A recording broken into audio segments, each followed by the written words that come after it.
Good morning, students. Good morning to all. On last day, we have studied about the Reserve Bank of India and the rural credit. So, and I gave the study portions also as a same.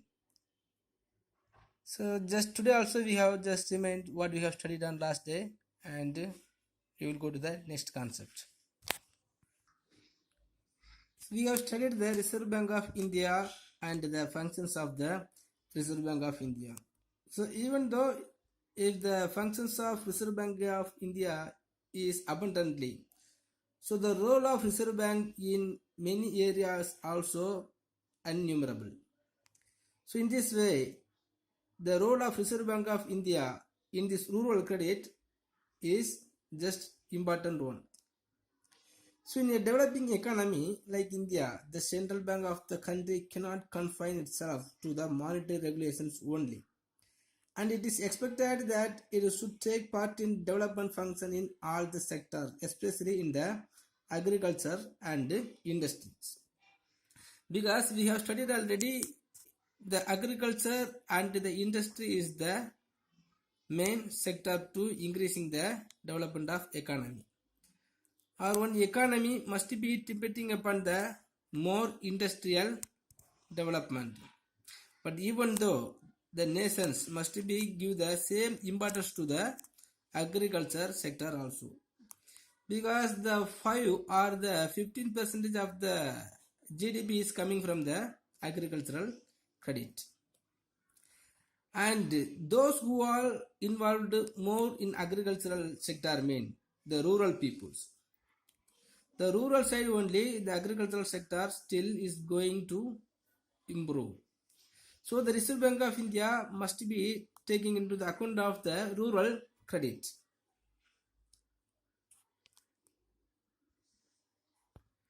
The role of Reserve Bank of India agricultural credit. So how the Reserve Bank of India is going to important to credit the credit facilities to the agricultural mean, it is innumerable. So the Reserve Bank of India has been playing a very vital role in the provision of agricultural finance in the countries. So what are the provisions have to be undertaken by the nations? Instead of the nations, the Reserve Bank of India only have to take all the responsibility to providing the financial assistance. So the bank's responsibility in this field had been increased due to the predominance of agricultural in the Indian economy and the inadequacy of the formal agencies to cater to the huge requirements of this sector. Because most important sector in India may be the industrial sector, but the agricultural sector also it is the same, because most of the raw materials for the industrial sector is coming from the agricultural sector. So we can say the industrial sector always depending upon the agricultural sectors, and if there is no agricultural sectors, there is no need to improving the industrial sectors. To providing the more financial facilities and to providing the special peculiar important to the agricultural credit for the agricultural sector, the Reserve Bank of India already set up a separate agricultural credit department. So the agricultural credit department will be focusing mostly on the agricultural sectors. So some of the functions also is taken by the agricultural credit department. So what are the undertakings are regulated by the agricultural credit department mean? First, to maintain an expert staff to study all the questions on agricultural credit. First of all, we have to analyze the more doubts and the questions in these agricultural sectors, and we have to analyze what is the problem, what is the solutions, and what is the reasons for the problem arising in agricultural sectors. For that, some of the expert staff is arranged. Next, to provide expert advice to central and state governments, state cooperative banks, and other banking activities. Next, to finance the rural sector through eligible institutions. We have more eligible institutions. These more eligible institutions separately will be focusing on the agricultural sectors on the basis of the crops.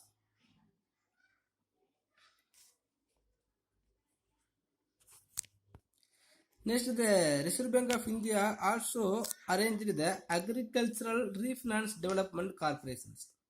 Agricultural Refinance Development Corporations. So these corporations always provide the special importance to improving the agricultural land, to enumerate the new land, or it will be providing the refinance to improving the cultivations of some of the particular crops and the particular land in some areas. So farmers in India requires mainly medium-term and long-term loans, and they face a lot of difficulties in getting them. So normally the industrial sectors and entrepreneurs can have the more opportunity to deriving the financial assistance from the bank, but the farmers always will have some of the troubles to borrowing the money from any of the special bank.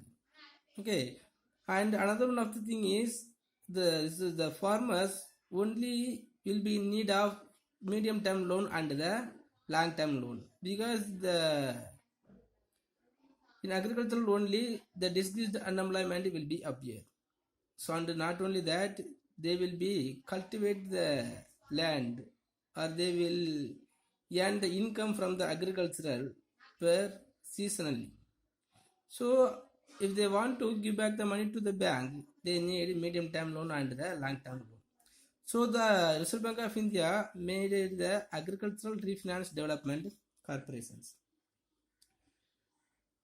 So with the aim of bridging the gap in agricultural finance and to extend the credit for projects involving agricultural development on organizations called the Agricultural Refinance Development Corporations. So these Agricultural Refinance Development Corporations also has some of the objectives. So what are the objectives are there? I mean,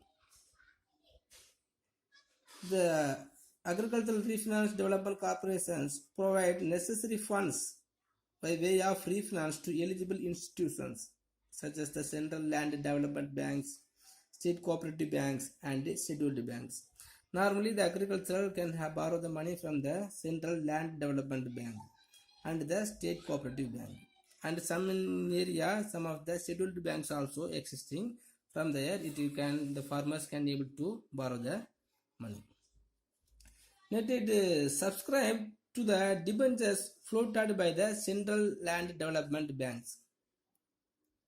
Some of the central development banks also issues the debentures.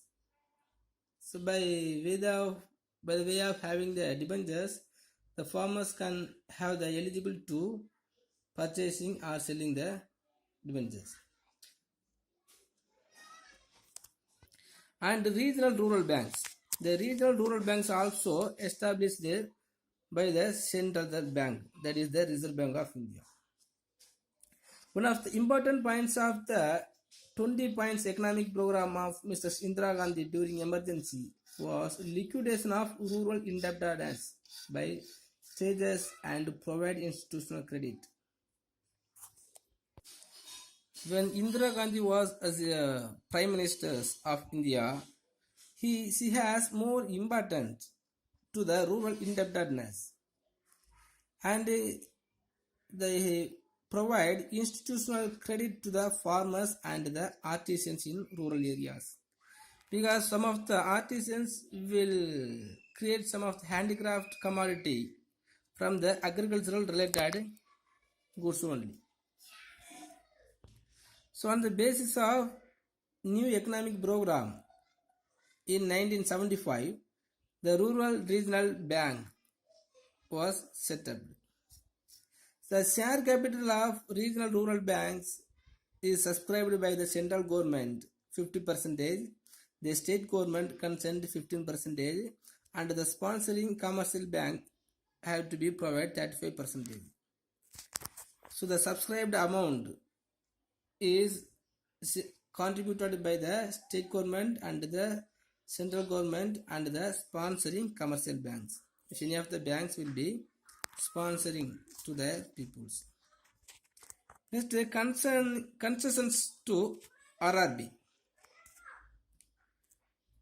The concession to the regional rural banks provided by the central bank is: from the beginning, the sponsor banks have continued to provide managerial and financial assistance to RRBs and also other concessions such as lower rate of interest and the later borrowings from sponsors banks.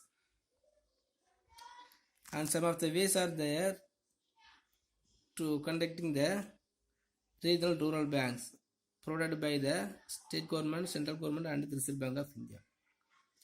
The Reserve Bank of India has been granting many concessions to regional rural banks. First, they are allowed to maintain cash reserve ratio at 3% and statutory liquidity ratio at 25%.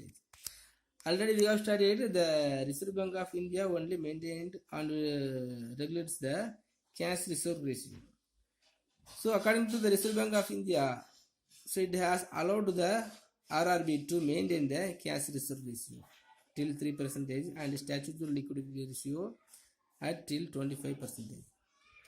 And the Reserve Bank of India also provide refinance facilities through Nabard. Nabard means one of the bank, National Agricultural Bank and Bank of Agricultural and Rural Development. So this bank also made by the guidelines of Reserve Bank of India. Next, Nabard and its role in agricultural credit. So the Nabard means National Bank for Agricultural and Rural Development. This bank was set up only for the purpose of improving the agricultural and rural development. The RBI extended short-term seasonal credit as well as medium-term and long-term credit to agriculture through state-level cooperative banks and land development banks.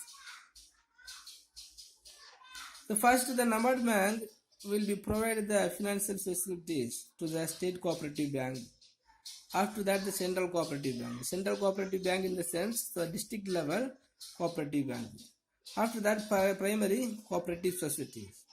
So the farmers can able to borrow the money from the primary cooperative society. So the Nabard Bank always has the 4-tier cooperative credit society. Next, the functions of Nabard Bank. So the Nabard Bank also undertaking many functions to their agricultural and the development of rural areas. So the Nabard has inherited its apex role from RBI. So that is, it is performing all the functions performed by Reserve Bank of India with regards to agricultural credit. On behalf of the Reserve Bank of India, the Nabard Bank only will be focusing and undertaking all the things to improving the agricultural and rural areas. So the Nabard act as a refinance institutions for all kinds of production and investment credit to agriculture and the small scale industries, cottages and village industries and handicrafts and rural crafts and real artisans and all other allied economic activities with a view to promoting integrated rural development. By the way of creating the integrated rural development, so the Nabard Bank also acts as a refinance institutions for all kinds of productions and investment credit. So if the persons are doing some of the production process in these agricultural sectors and by using the agricultural commodities, those who are ready to or doing some of the handicraft commodities, for them the bank, Nabard Bank will provide the finance assistance. Next, the Nabard Bank provides short-term and medium-term and long-term credits to state cooperative banks. So already we have studied so many of the artisans and the rural artisans and the farmers. If they are not knowing about the borrowing process from any of the banks, so the Nabard banks always provides the short-term and medium-term and long-term loan to the state cooperative banks. So from the state cooperative banks, we have the close relationship with the farmers. So the Reserve Bank or the regional rural banks or land development banks and other financial institutions approved by the Reserve Bank of India. So not only the Nabard Bank, so as like Nabard Bank, the land development bank and the regional rural bank also has been approved by the Reserve Bank of India to providing the finance assistance to the farmers. Next, Nabard gives a long-term loan to state government to enable them to subscribe the share capital of cooperative credit societies. So the Nabard Bank also gives the long-term loans to the state government. State government means the state cooperative societies to using the share capital up to 20 years. So when they are using the share capital from the cooperative societies, so every farmers will have some opportunity to have the share of cooperative societies, and the value of the cooperative societies also will be determined by the Reserve Bank of India. Last one, the Nabard has the responsibility of coordinating the activities of central and state governments, the planning commissions, and other all India and state level institutions interested with the development of small scale industries. For the purpose of increasing the small scale industries, the Nabard Bank has the responsibility to coordinating the activities of central and the state governments and the planning commissions. So when they having the responsibilities or when they are doing the coordinating the activities from the central bank and state bank and the planning commissions, so they will have more financial assistance to the rural credits. So, and when they are making the plan in every years or every 5 years, so they will concerning the rural or development of rural and the agriculture. So the Nabard only will give the more data to the agricultural credit, and it has the responsibility to inspect regional rural bank and cooperative banks and other than primary cooperative societies. So the Nabard Bank also has the responsibility to inspect the all regional rural banks and the cooperative banks other than primary cooperative societies. Maybe the primary cooperative societies will be inspected by regional rural bank. Okay, but mostly all the farmers are having the dealing with the regional rural banks only. So the Nabard Bank will be have the responsibility to inspect the regional rural bank and the cooperative banks. So when they have the responsibility to inspect the two type of the banks, the regional rural banks and the cooperative societies also will providing the real concerning of the agricultural credit. Next, it maintains a research and development fund to promote research in agricultural and rural development. So the Nabard Bank also having the responsibility to make the research analysis about the rural credit and the development of agriculture. So when they are doing like so, we can find out the problems and the reasons.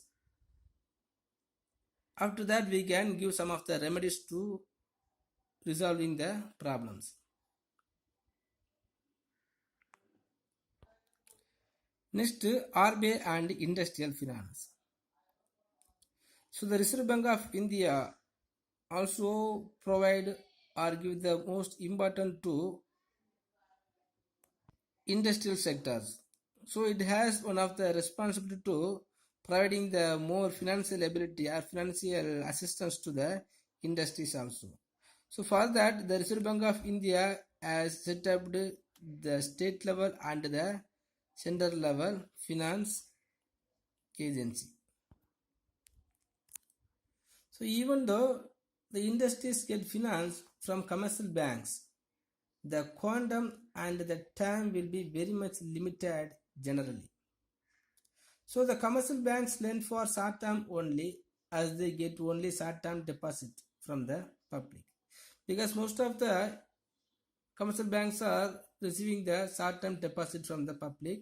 So the commercial banks can able to providing the short term credit to the entrepreneurs. So the further lending to industries is only a fragment of the total lending by the banks. So we can consider the providing amount or lending amount by the commercial bank is a small fragment of the total lending by the banks. So there is a need and urgency of establishing long-term credit facilities to the industries. The institutional setup in India for financing and promoting industries by the Reserve Bank of India. So what are the industries are set up by the Reserve Bank of India to providing the long-term credit facilities to the industries are: first one is on the all India level.